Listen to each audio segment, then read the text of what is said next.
And that's for the piggies in every US city thinking a seat in the back row is Porsche because of European history. They miss seeing the monocle though, so I be in the front row on days I'm making dough.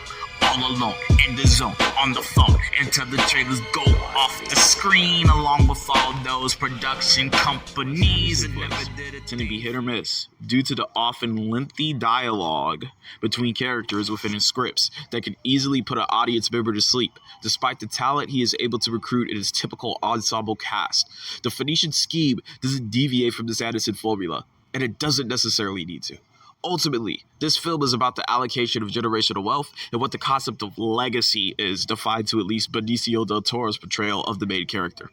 Along the way, there's espionage, guts, basketball, and consistent digs at Abrahamic religions. The plot device of shoeboxes being used to store treasures is also an appreciated gesture, linking the highbrow feature to hood flicks like Paid in Full, the way that the wordy script and shameless ads for reading books relating to one's impending doom straight bites from Tarantino's wheelhouse. See Pulp Fiction.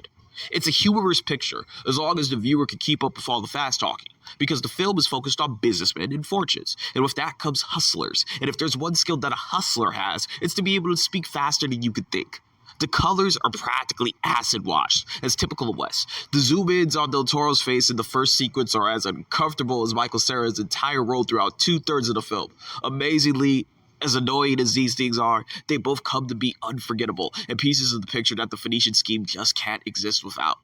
Yes, the Phoenician scheme is another big and pretentious Wes Anderson production, but sometimes there's nothing wrong with painting by the numbers. It's Wes Anderson's attempt at an after-school sex ed PSA, meant more for his generation, though made screen-ready for my own, the one with the low birth rate, because we typically have no generational wealth to squander.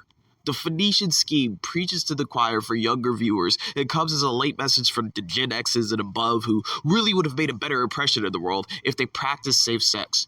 The screenplay is like any Indiana Jones flick after Sean Connery was revealed to be Harrison Ford's pops. A family affair adventure with humor for the snobs who are in the know that procreation, no matter how rich you are, is a poor man's sport. Just like the bull market consistently references a subplot in the film, families are for gamblers only. And that's for the piggies in every US city thinking a seat in the back row is Porsche because of European history.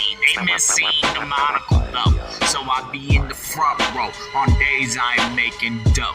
All alone, in the zone, on the phone, until the trailers go off the screen, along with all those production companies that never did a thing for me.